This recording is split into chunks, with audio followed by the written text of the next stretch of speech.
Sorry, I'm hoping this is better. I've actually done nothing other than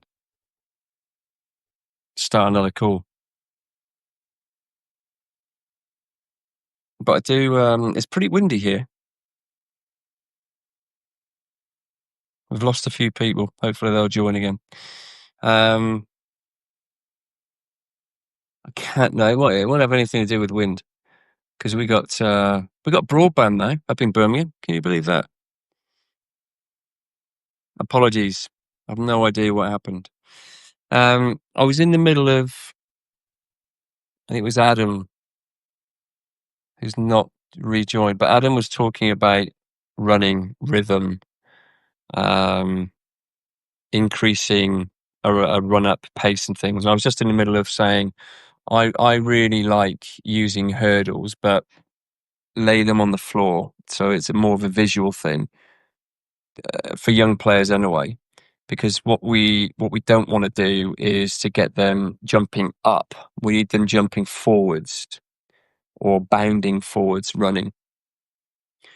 And so what you can do is you can play about with the spacing of the hurdles. Jaden Levitt, thank you for joining us. Jaden Levitt is in the house. Very successful local club cricketer.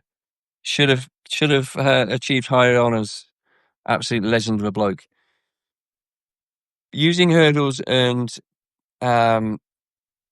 playing with run-ups is a really interesting thing, and you can kind of play about. You can have the same drill using hurdles, but have it slightly differently every week. The closer the hurdle, the more it becomes a technical drill because there's more of a knee lift, more of a posture thing. But in terms of, to answer Adam's question around how to increase a run-up pace, obviously at the start, lean forward, shorter strides, get into it. And then what you can do is you can increase the space between the hurdles. And by doing that, what you're doing is you're immediately getting young players to run quicker. And what you do is you have a look from the side, they run quicker, and you have to make sure that every stride they hit the floor underneath their chin. That is the key thing, underneath their chin. You don't want your chin too far out in front of your foot strike because it means your energy is going to be going down. What you need is a nice posture upright, your foot to be landing underneath your chin. So there could be a slight forward lean, but importantly, I'm talking about when you get into the guts of the runner, not at the start. So increase the distance between the hurdles. See, Adam, I'm just in the middle of answering your question. See which bowlers are able to run quicker but still hold a really good technique by striking the floor underneath them, underneath their chin. You can play about with it. And actually, we talk about rhythm.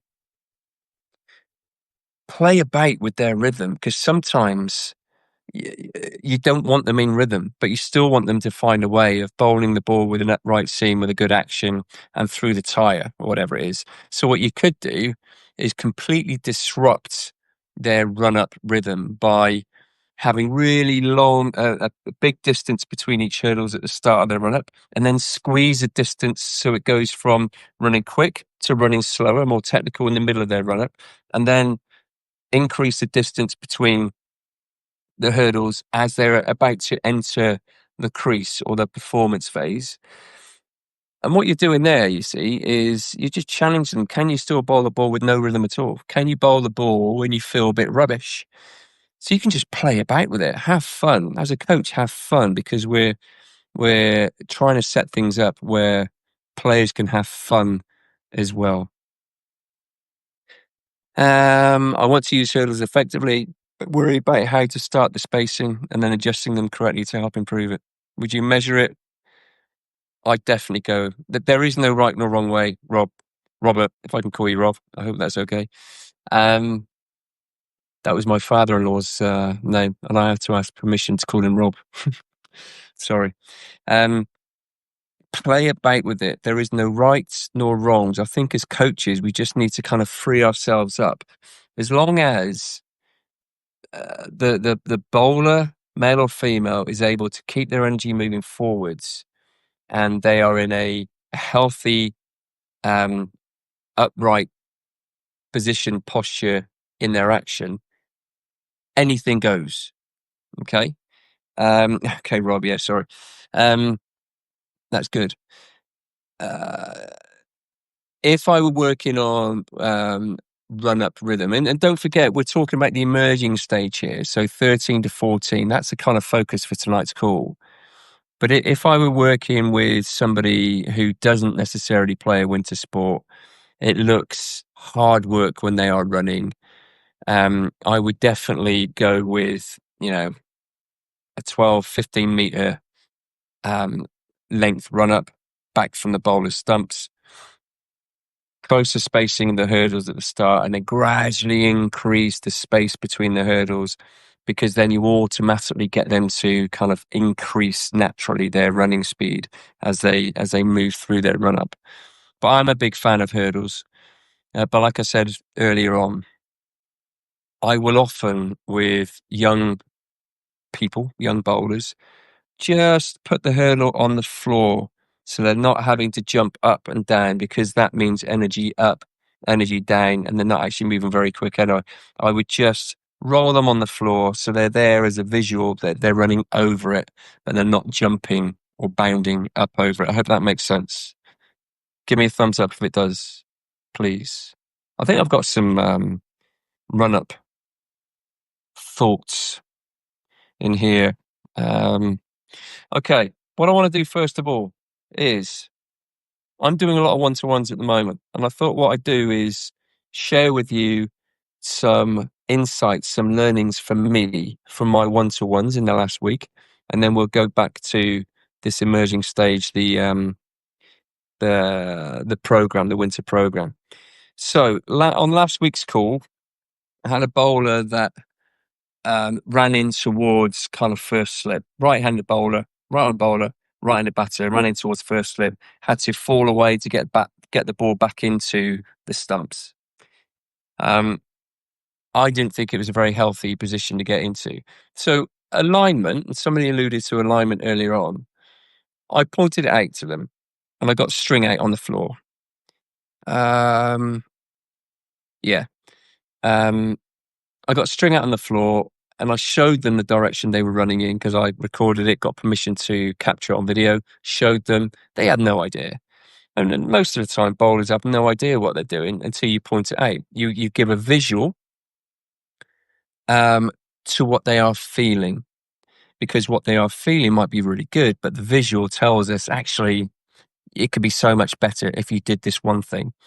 So got them with the string on the floor, running over the string, not on the string, but over the string. And a nice cue I often use is imagine your belly button is running over the string. Your feet can go either side, but by having your belly button, your center of mass, running over the string, that is the direction you're running in towards the target. Okay. So then we had him running towards off stump. But because he'd got into the habit of falling over to get on the inside of the ball, to get the ball back to the stumps, that was the second part. So the alignment was the first part. That to me was the most important thing to address. To point out to them, look at the direction you're running in. They have no idea. Right, let's see to that. And then I started talking about how can we improve the position that they were getting in at the crease. He was in, so he was getting on the inside of the ball to get ball back into the stumps. So I said, right, now we've got you running in the right direction. We're going to get you upright. So away swing is his friend. Away swing was going to show them that they were then in a more upright position, because it's difficult to bowl away swing when you're falling away so much, because you generally get on the inside of the ball. You bowl away swing generally, not all the time, but generally when you're in a more upright position, fingers are upright and you're bowling the ball there. So not only that, show me an away swinger. Couldn't do it. because he was so ingrained to go on the inside of the ball. So we then went through a process of, okay, how we played about with grip, played about with his feel of his point of release. So we then just went through a bit of a process of, I want you to feel like you're slinging the ball.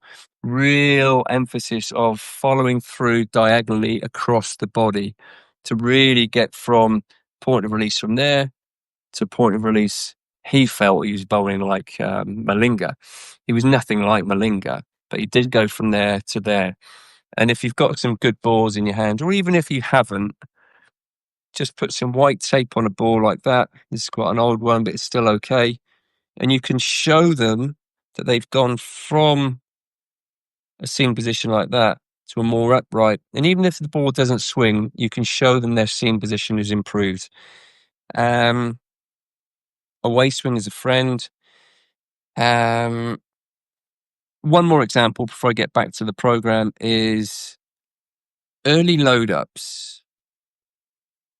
I think if you had another bowler that at front foot contact, that's another really important position for me, just to gauge from side on what position they are in. So at front foot contact, where is their bowling arm? Now we all know that fastest, or maybe we don't, faster bowlers generally have a bowling arm at front foot contact that is below the horizontal, because then they have more space to increase their arm speed, wrist speed, finger speed, ball speed. His bowling arm at front foot contact was way above the horizontal. So if you've got people like that, they're not as fast. So then as a coach, you kind of go through, well, what is causing that? What is causing their arms to be too far through their action at front foot contact? Front foot contact, because once that is on the floor, you've then got something to pull against, especially if their front arm is still out in front of them as well. So that is a key position.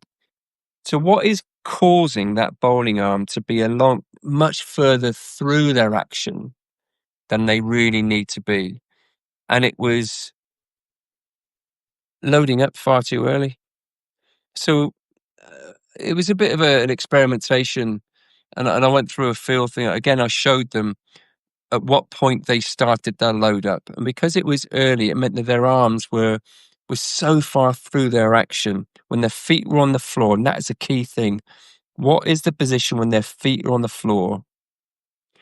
Their arms are so far forwards. How can I get their arms back in their action?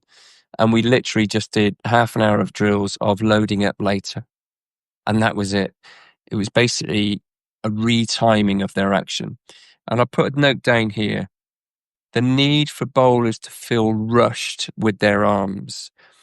And we did this drill, and then we gradually increase. I do enjoy, I know it's not for everybody, but I do enjoy decreasing the intensity. I slow things down because I think it's important, because I've gone through the process myself when I used to play a long time ago, of needing to feel what the coach and what I needed to feel, and then start increasing the intensity and see if I can hold those slightly new movement patterns. We're talking about young players here, and it's the same process.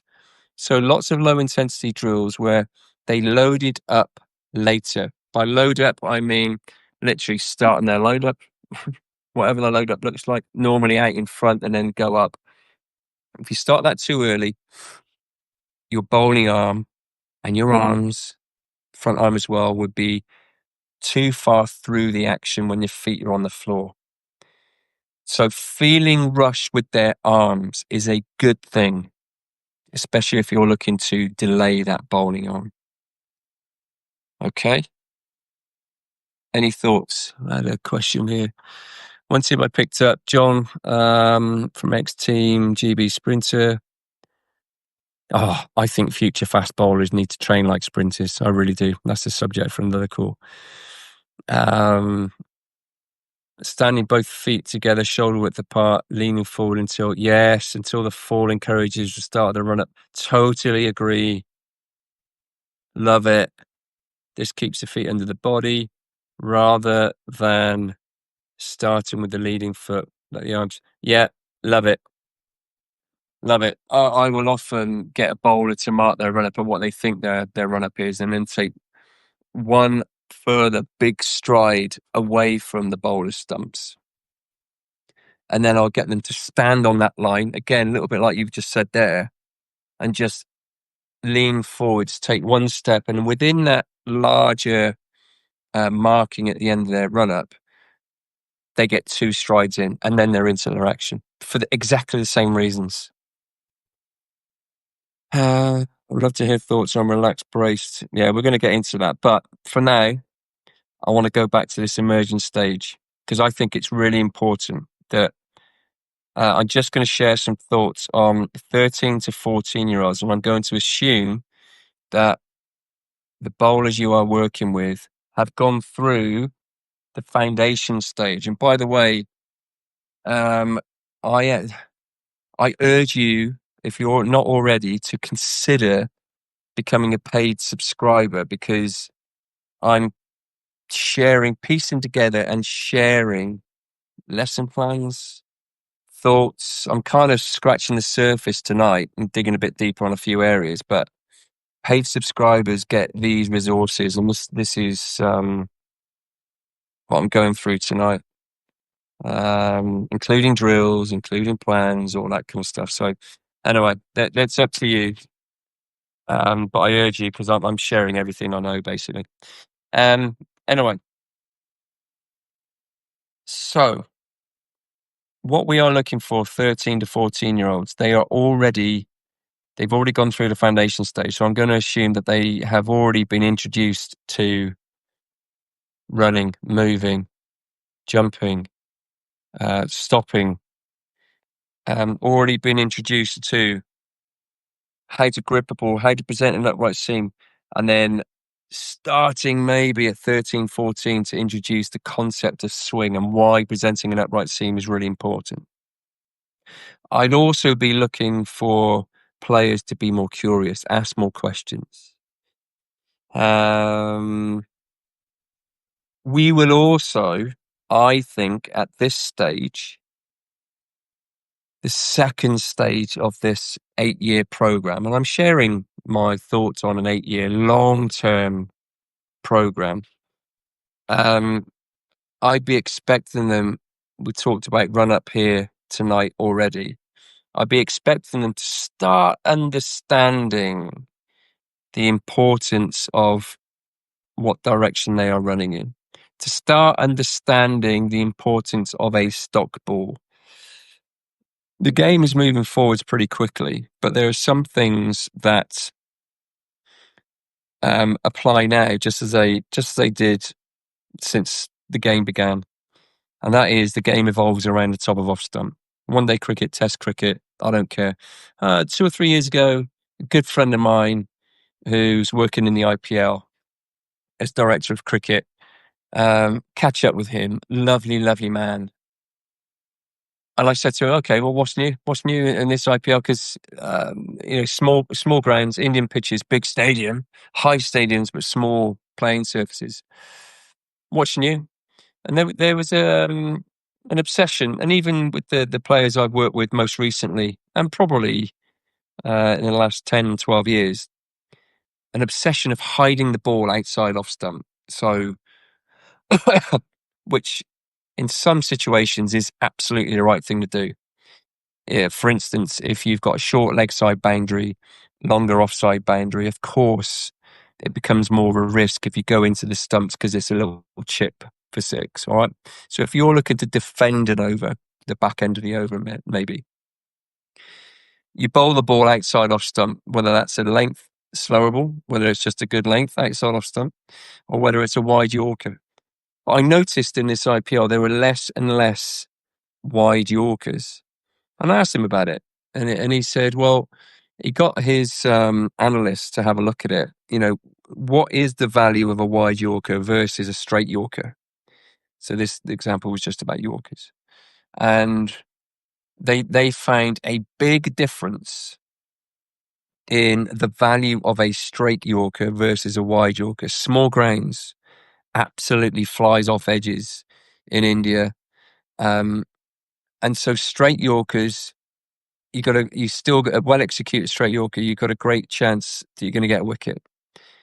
A wide Yorker, what are you hoping for? A dot. But if the batter gets anything on it at all, there's a good chance it's going to be four. If you get it slightly wrong, it's going to be a wide. Where are you going to go then? So in that particular edition, it wasn't the last IPO, it was the one before. They didn't bowl any wide Yorkers. The whole team had to buy into it. And there was a period of time where leadership group and coaches, basically provided all the evidence, but they were they were losing matches at the death, going for a lot of runs. And then all of a sudden, straight Yorkers became the thing and everybody was in on it. Everybody knew what the crack was. They still went for boundaries, but they took more wickets. And that was the thing. Why did I start talking about that? Okay, stop ball, slower ball introduction. I think at 13, 14, that is the time on the back of having been taught by having fun, how to run, how to move, how to stay upright in their action, how to follow through towards the target, how to present an upright seam. All of a sudden, stock ball, identity, do they find it easier to bowl in swing or away swing? What is their number one slower ball going to be? What is their rhythm awareness? Now, for some players, you don't even mention rhythm. You just let them kind of play about with it. And I also think that at this age, 13 to 14, we start introducing tactical field awareness. What is your field going to be with a new ball in your first spell? What is your field going to be if you're looking to defend eight runs? 14-year-old, and you'll get some players who are kind of nerds of the game that will have some sort of idea. But you're starting to instill more of a kind of a tactical thing. So your technique, that's your process to deliver the skill. Now, how can you deliver the skill in a more tactical, game awareness, game sense kind of angle? And I think that this age group is the one to identify. You have to keep an eye on growth spurts. I'm sure that there's some people here that have worked with bowlers that move well, run well, bowl well, and then all of a sudden, 2 or 3 weeks later, they're running in like Bambi and falling over, and their coordination's all over the place.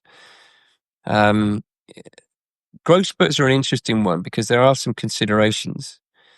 We could get quite geeky about peak height velocity and trying to predict heights and all this kind of stuff. But if a bowler is going through a growth spurt, I think it's important to acknowledge that. And also,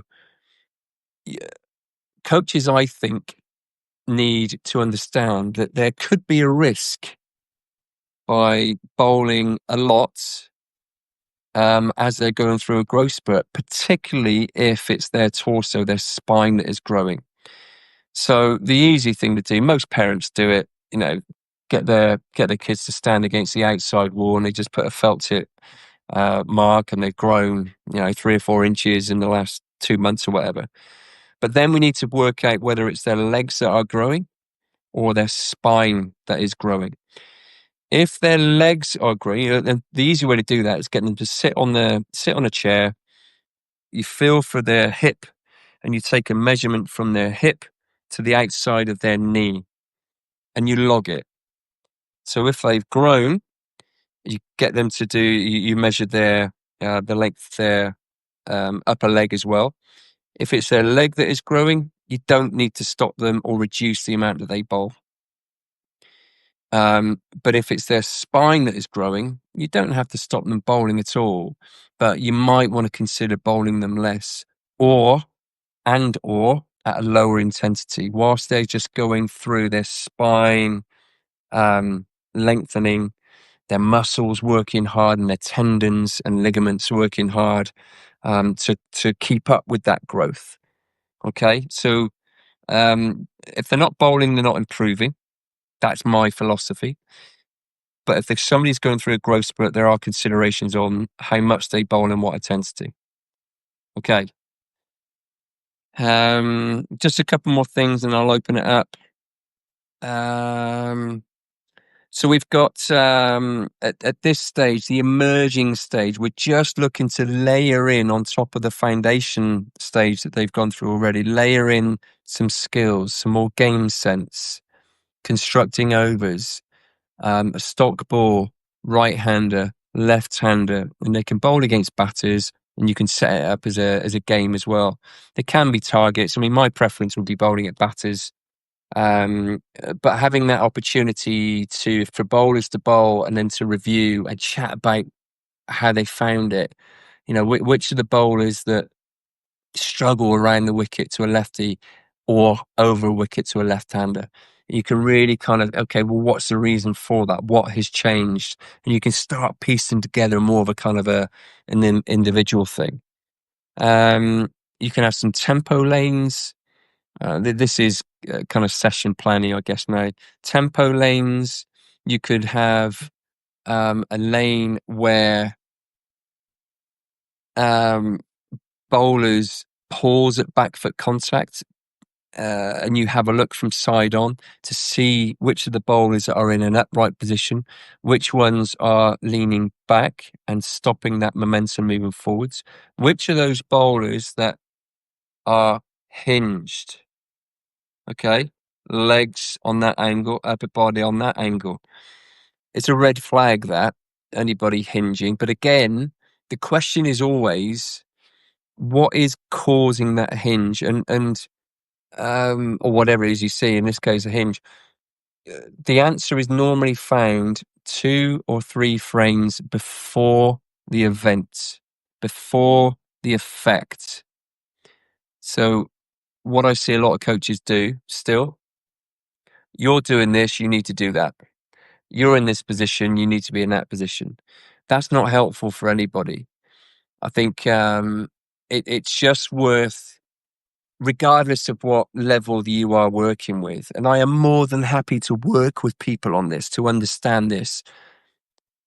Helping is not just pointing out a position that they need to be in because they're in that position. I believe that really helping, is understanding what the cause is and addressing the cause, drilling the cause. And often if you do that, it's amazing how often the rest kind of just takes care of itself. It really is. So that's cause and effect. And yeah, back foot contact position, 6-ball target game, number of runs. You know, you could set up anything. Can you go for a single off this ball? Because in a game scenario, you want to bowl at the batter at the non-striker's end. Go for a single this ball. What's your field? What are you going to bowl?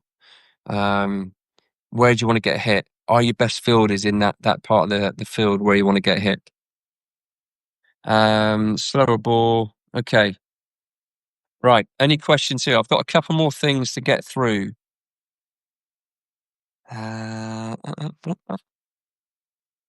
Couple more things to get through before we open up. I had a question here. Will, love to hear thoughts about relaxed brace front leg. Yeah. When is it necessary to introduce the bowl? Thinking about implication of injury. Do you know what the interesting thing is, Will? A brace front leg, in terms of force, as long as the bowler gets into good, healthy positions, brace front leg is more preferable than a bent front leg. So in terms of injury, yes, there are more forces that are generated, but as long as that delivery stride is longer, it's the same amount of force, longer delivery stride. The force kind of flattens out a little bit. If you generate the same amount of force with a shorter delivery stride, the same amount of force, it spikes big time. And a spike in force can go back out through the body. So it's quite interesting, that, isn't it? I think that some bowlers brace their front leg naturally. I think it's still possible to bowl really well with a bent front leg. Mitchell Stark, we'll see him bowl really well. I'm assuming in the Ashes, he bends his front leg. Rabada bends his front leg. There are lots of high-class bowlers that have a bent front leg. The important thing is that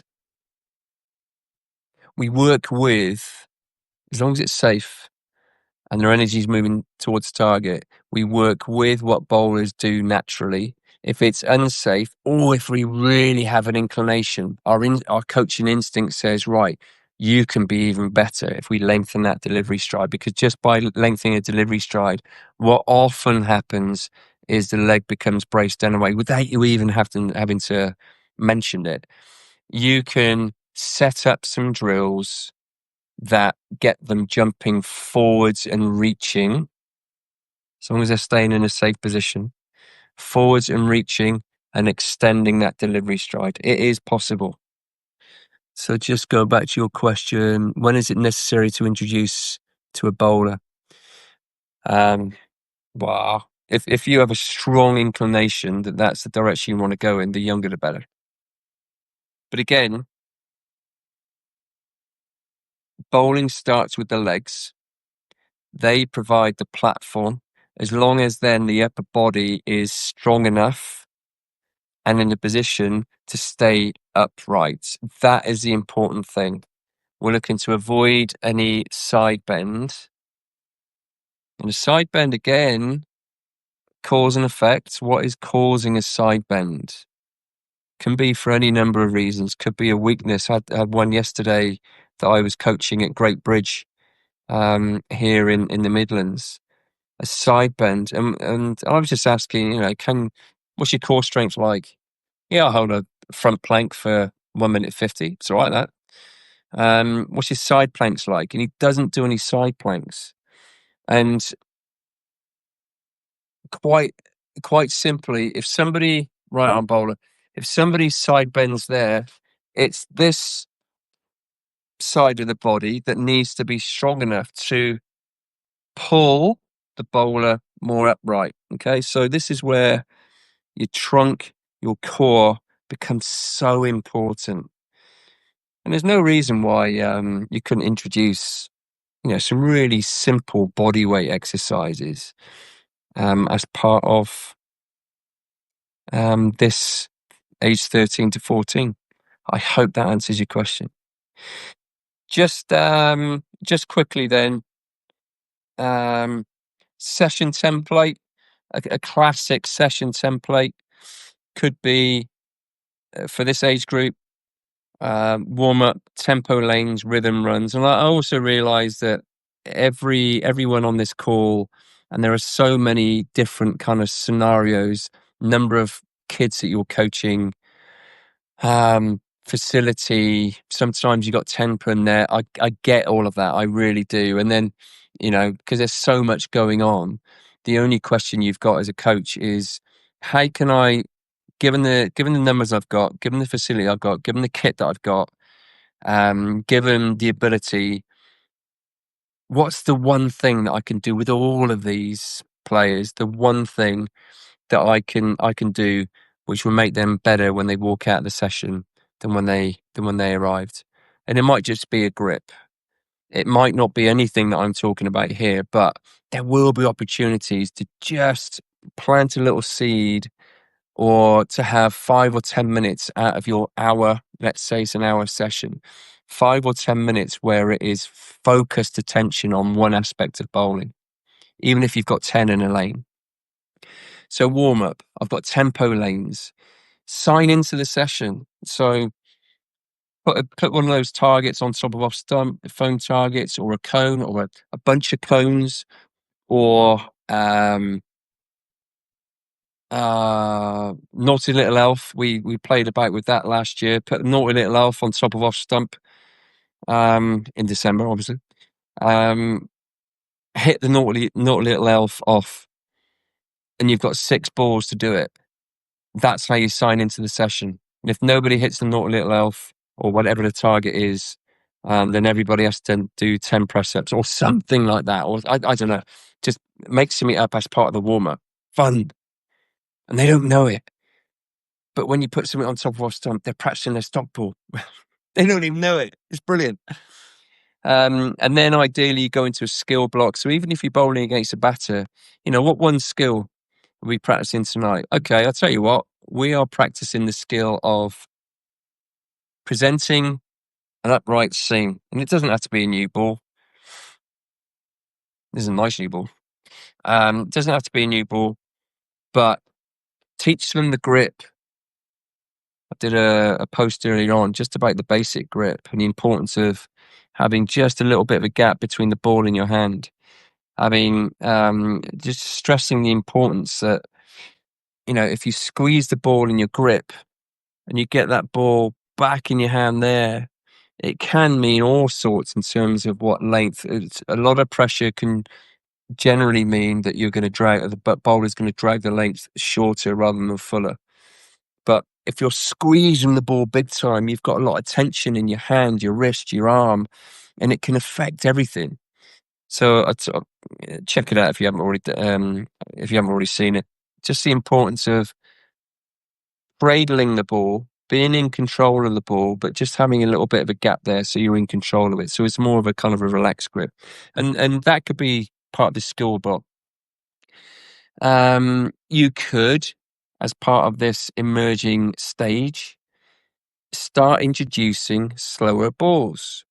And you could have a week where you bowl a stock ball, fingers behind, whatever that stock ball is, hopefully an upright seam or away swing or in swing. Anything that doesn't wobble. We're trying to get rid of wobble seams wherever we can. But you do one stock ball and then you do a slower ball. What's your number one slower ball? That's what we're going to focus on tonight. The following week, you could do first ball, stock ball, and then you alternate between a different slower ball. And all of a sudden, you start building up some volume and you start building up a bit of a picture as to what that bowler is good at and less good at. And you start building up those opportunities to just kind of log it and maybe spend some time with that bowler if they need to kind of spend more time on improving the skill.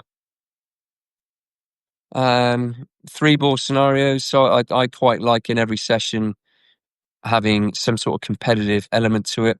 A 3-ball scenario. Right, you two bowlers, you're going to work together as a pair. I know there's 6 of you in this net, but you two are working together as a pair. And it's your job to defend 5 runs off your 3 balls.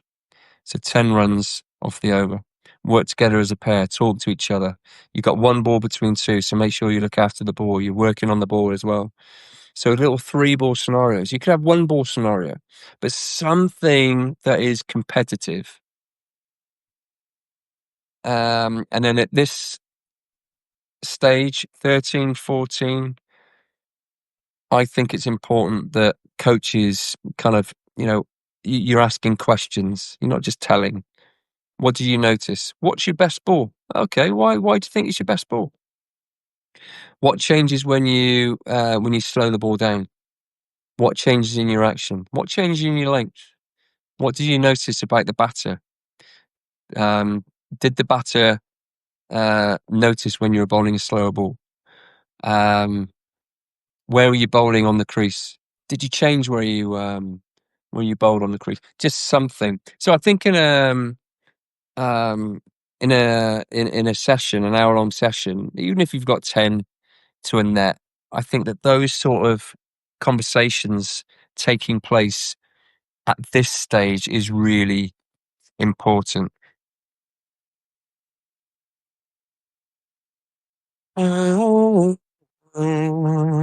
Okay.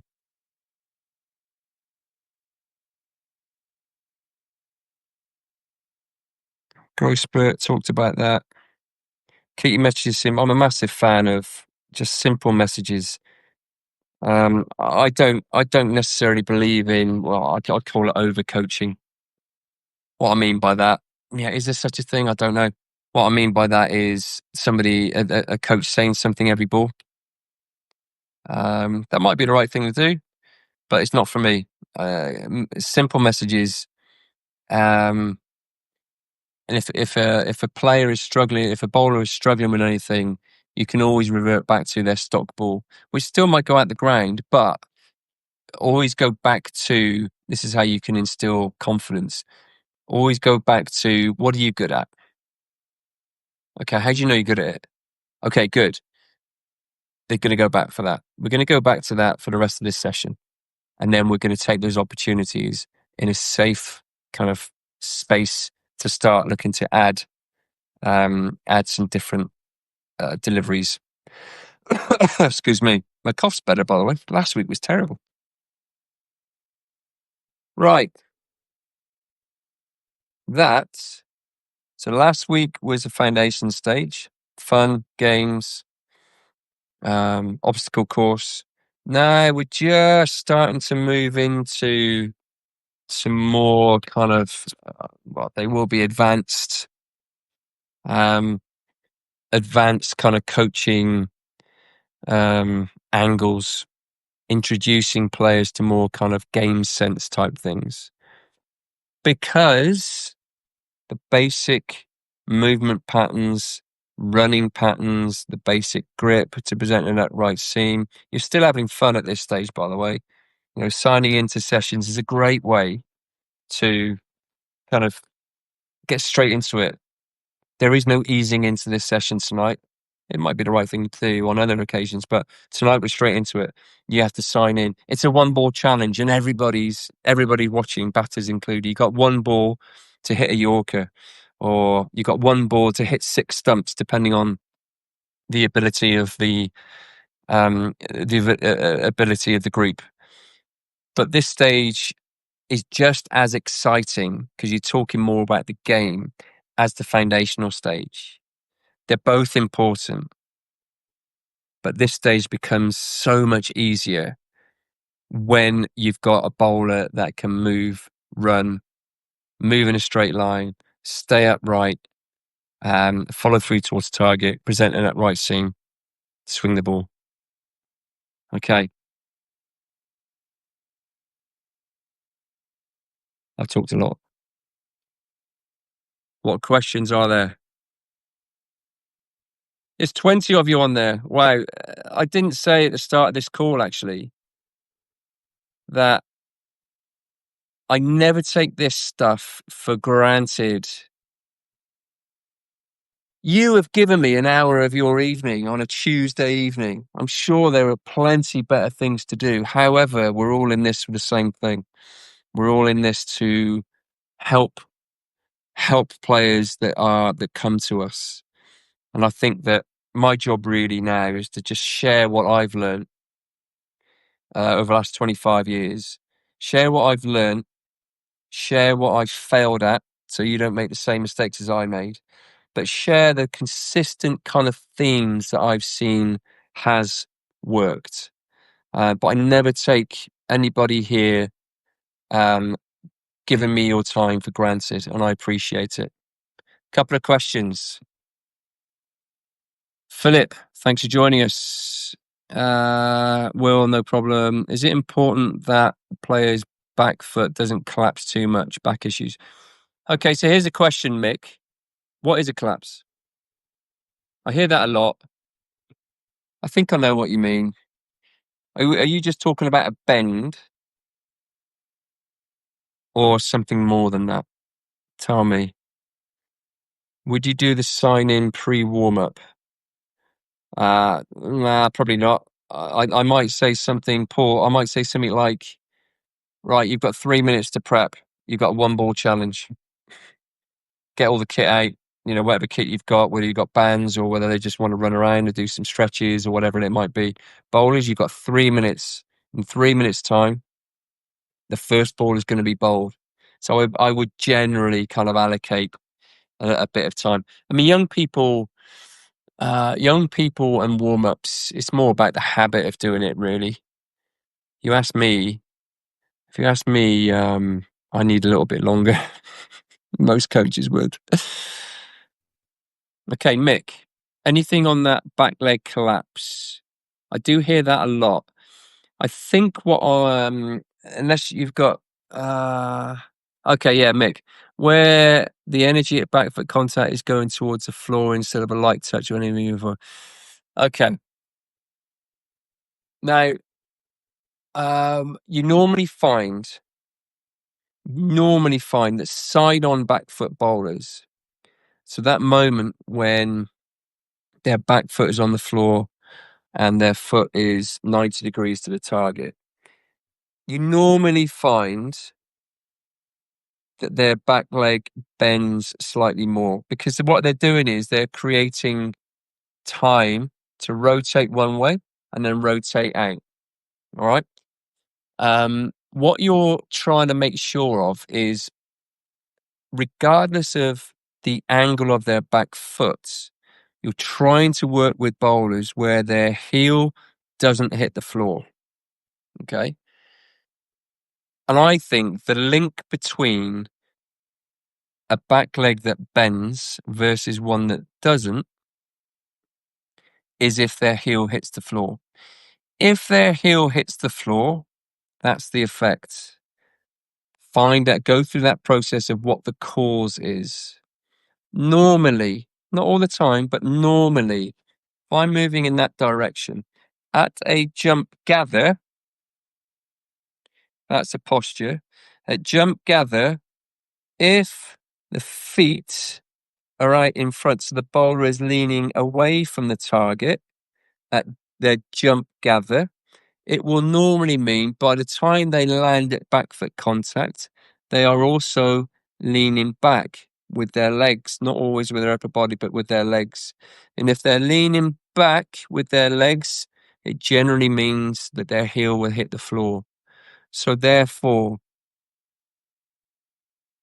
the cause of a heel hitting the floor is often found because of the position they are in, the stride, or even two strides before. So if they are leaning back, the feet are out in front of them, which always slows them down. So we're trying to keep that momentum, that um, the pace that they're running in. We're trying to keep as much of that moving forward as possible. But if they are leaning back, they're slowing down. So we're trying to address their posture. And then we go down into the realms of, okay, well, what causes them to lean back? An early load up can cause a bowler to lean back. Does that answer your question, Mick?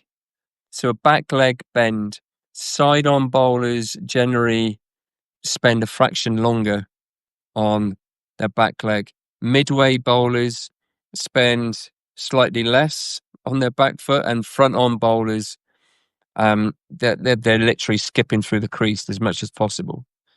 And they get a lot of their pace, not all of it, but a lot of their pace from the pace of their run up. So front on bowlers generally running quicker than side on.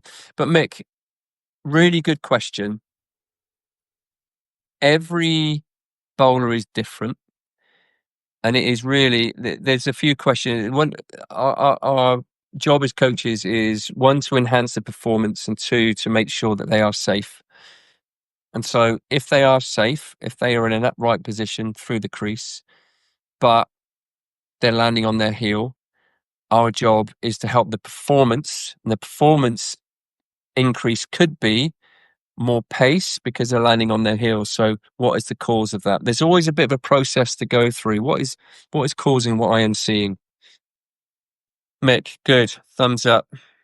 Philip, I have a young fast bowler who swings the ball in massive amount, gets really frustrated as it keeps hooping down the leg side. Any tips to help her control it? I'd have to have a look at the action.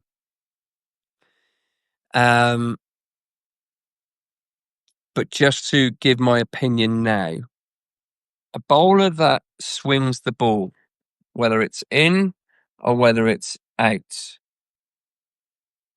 the skill of controlling swing is not an easy one. That's why there are very few really successful swing bowlers at any level, because it's a difficult skill. Now, I think, or I honestly believe, with one eye on what the game is going to look like in 5 years' time, swing bowlers are going to become more and more valuable. So I would really encourage her, first of all, to say, Brilliant. You're swinging the ball. It clearly means you're staying behind the ball and you're presenting a nice scene for it to swing. Exactly what we're after. Now, the challenge now is to control it. So the game evolves around the top of off stump. If she is swinging the ball big time, she cannot afford, her aiming point is not from release, is not off stump if the ball is swinging.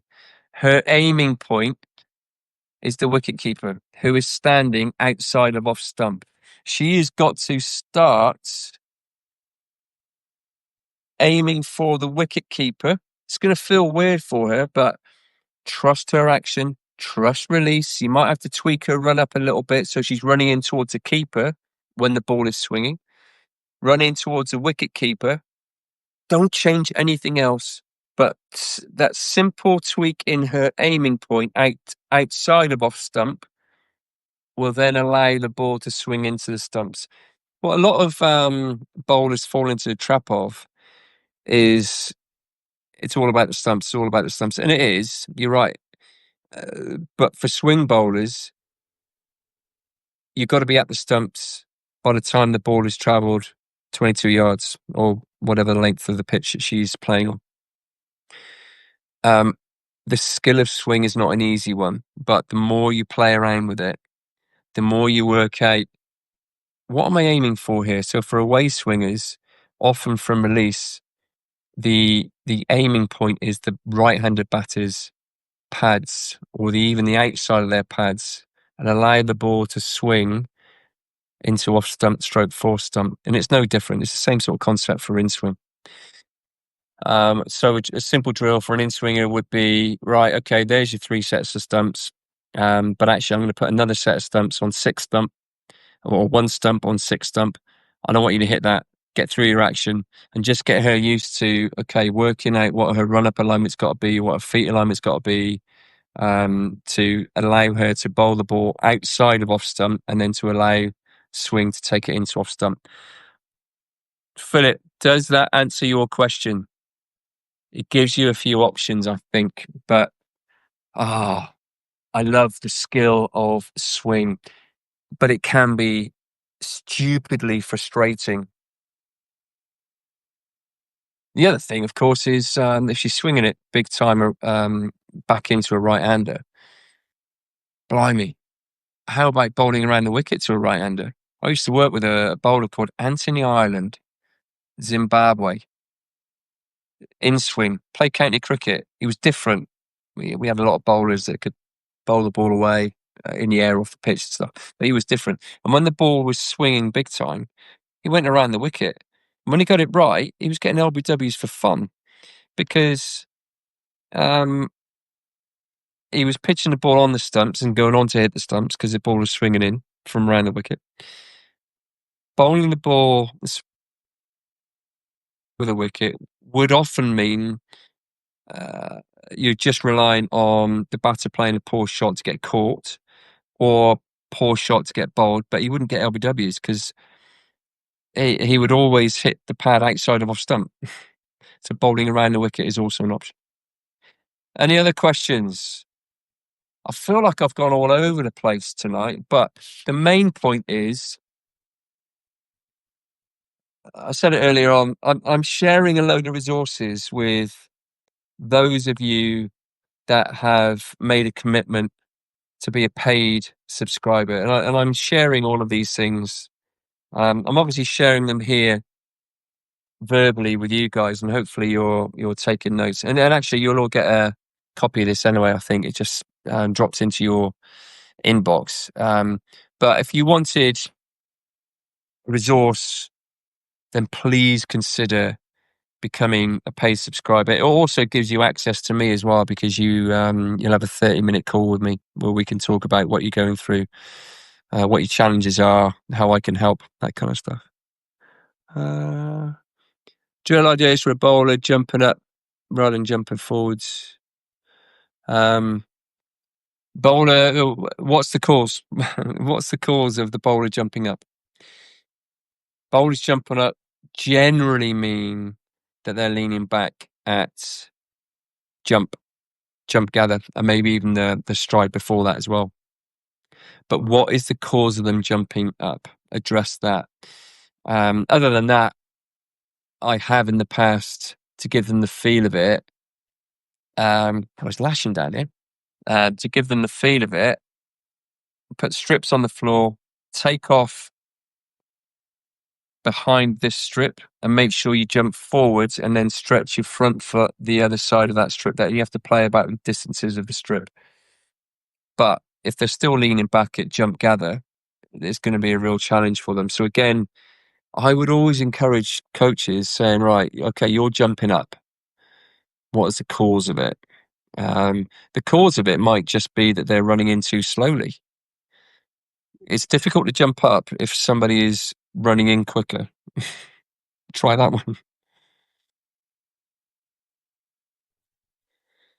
Mick, good question. When the ball swings straight from the hand, how do you teach bowlers to bowl late swing?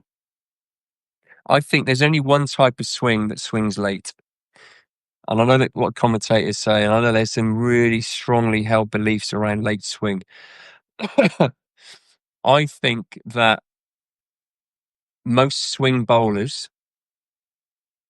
swing not far, the ball starts swinging not far out of the bowler's hand. I think that bowlers can play with angles to give the illusion to the batter that they are swinging the ball late. And I'm talking about with a newer ball, all right? I think an older ball can swing later because the ball gets released out of the hand. I'm talking about a really scuffed up ball and maybe one that's being well looked after on the other side. The ball needs to get further into the airflow before it gets that reaction. So I think a newer ball swings from the hand. Reverse swing definitely swings later.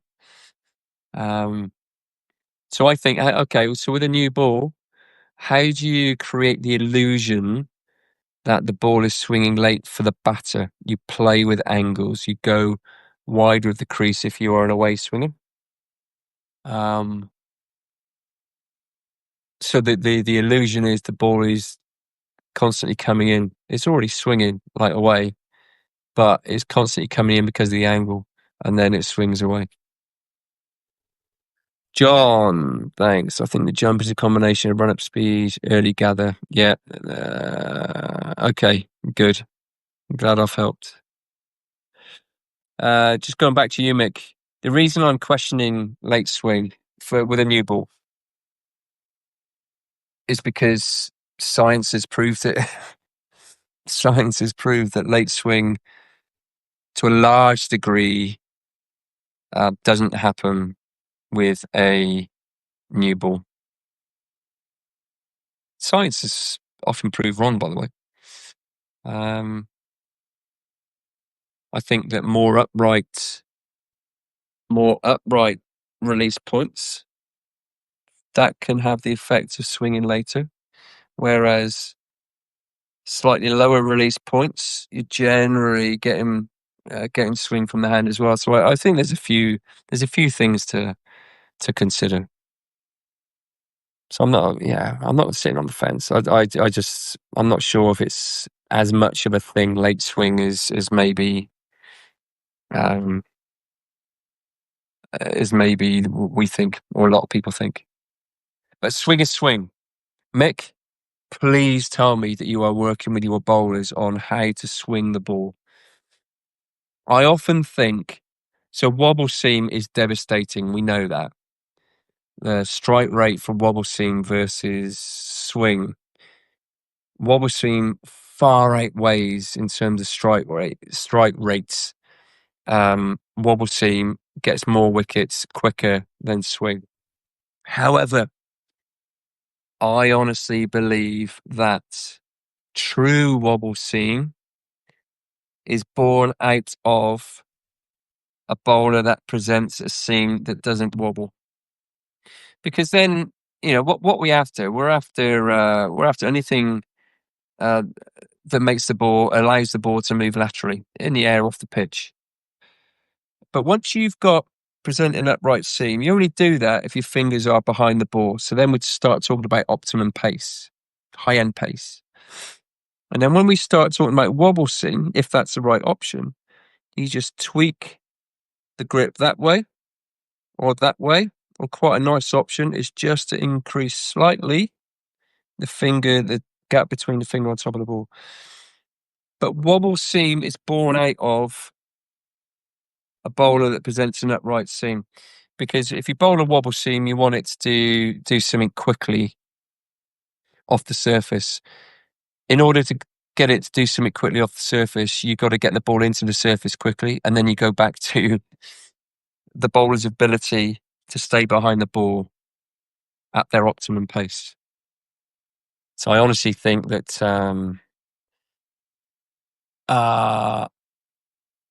swing is absolutely, with young kids, teach them how to swing the ball. Show a graphic Jimmy Anderson bowling in and away swing, exactly the same. Yeah. What was the angle? I'm not saying you're wrong. I mean, Jimmy Anderson, what an absolute champion. I did a little bit of work with him years ago. And that was an interesting one because he burst on the scene with Lancashire as a roaring fast bowler that swung the ball away. And then initially started playing with England. And they tried to change his back foot contact position. And he developed a stress fracture. So it was a kind of a classic case of somebody whose body adapted to what they did naturally, and it wasn't perfect. He had a splayed front foot and all this kind of stuff.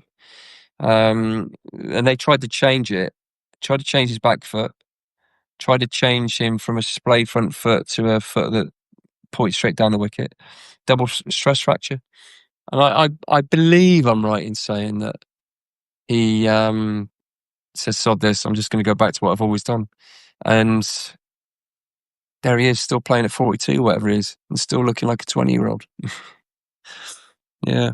I think Mick, just going back to your question there, anything where the ball swings laterally, I think is just a fascinating subject. I really do. I think just as important and as fascinating is how you look after the ball. And that's something, this stage here, 13, 14-year-olds, at the right time, start introducing how you look after the ball, because I think that's a habit thing as well. I really do. And lateral movement, what does the game look like in 5 years' time? I think bowlers that are able to move the ball laterally, initially from swing, learning how to swing the ball, because then I think if you've got that, you can do anything. Wobble seam, and then you're adding in your slower balls, and then eventually on the next stage, which we'll talk about next week, you start talking about Yorkers and things like that. But I do think it starts with swing. Interesting. Anything else? 23 of you tonight. Wow. 23 people in this house, in my conservatory. Thank you. Any other questions before we go? Wolfgang's in the house. Nice to see you as always. Is there anyone else here? Have a look at a bowling action or a batter, and you kind of think, "Oh, that position reminds me of that person." Anyway, Rafi, Wolfgang's son, he's got a floating front foot when he bats. Any ideas here? Any other batters that, when I say they've got a floating front foot when they're batting as part of their trigger, is there anyone here who? Yeah, that reminds me of that batter. Tell me, and I'll tell you who I thought immediately sprang to mind. I suppose the skill in bowlers is they have magic sauce. Yeah.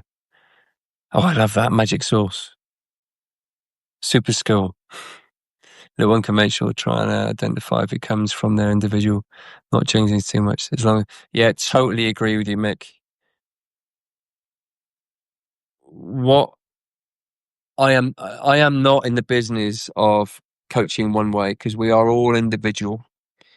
all the bowlers that you work with, nobody else in the world has the same bowling action as that. Um, I think there are some important fundamentals that has stood the test of time and we need to be aware of. But when you think about Malinga, let's talk about him, okay? So bowling arm down there, but his upper body was upright. So that's the important thing. It was safe. And he had a lot of this going on, but his torso, his pillar, I like to talk about a pillar, was upright. So unconventional, I think, is definitely something that we need to embrace. And I think that's part of the coach's job, isn't it, Mick? I totally agree with you. You know, what are these guys good at? What are they good at? Is what they're good at, is it safe? And if it's safe, go with it. You know, open them up to any possibility as long as they're safe. But I think lateral movement, safe actions, um, running well, running in the right direction. Those are the key things for me. Yeah, floating front foot, Ricky Ponting. Massive call, that, isn't it? Massive call. Any other questions before I go? We've got 1 minute, I reckon.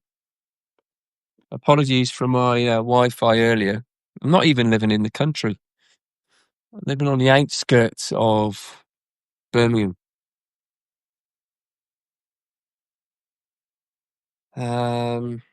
Steve, send me a message.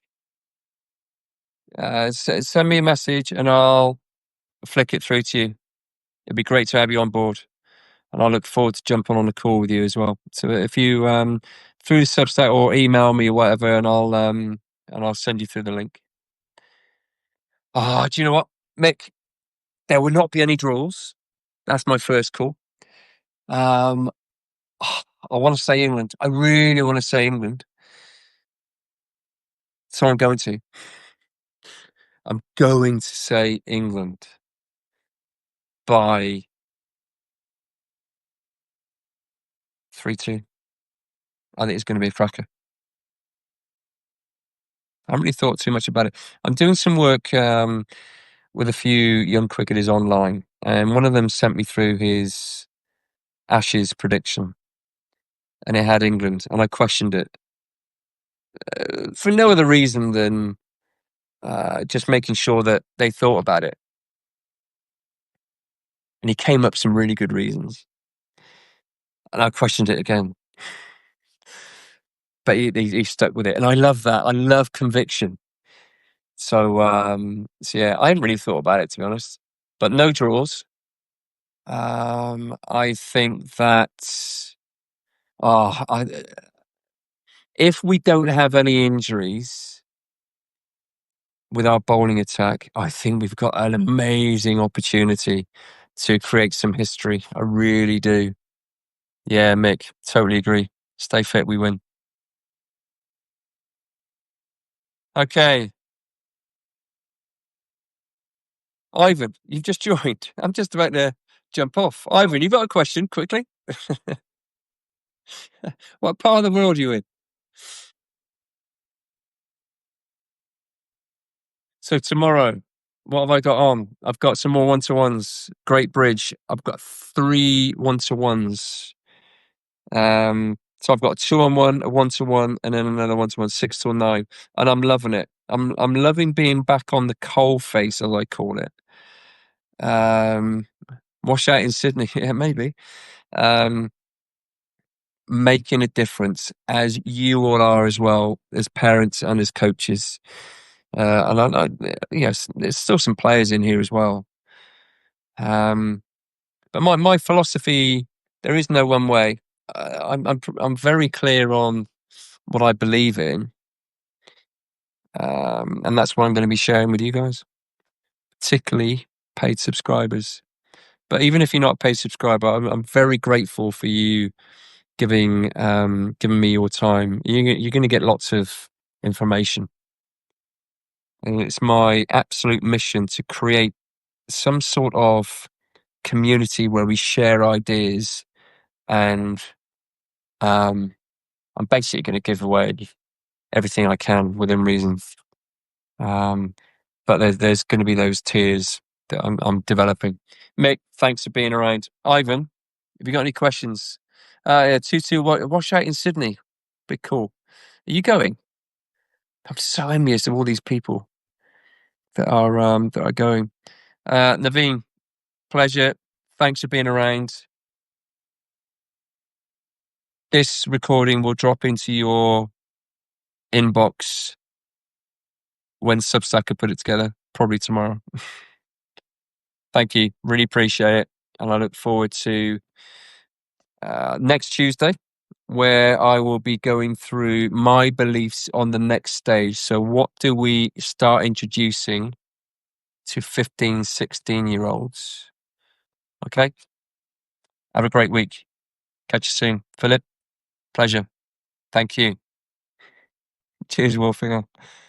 Catch you later, legends. Have a great rest of the week. Nitin, pleasure. Catch you later.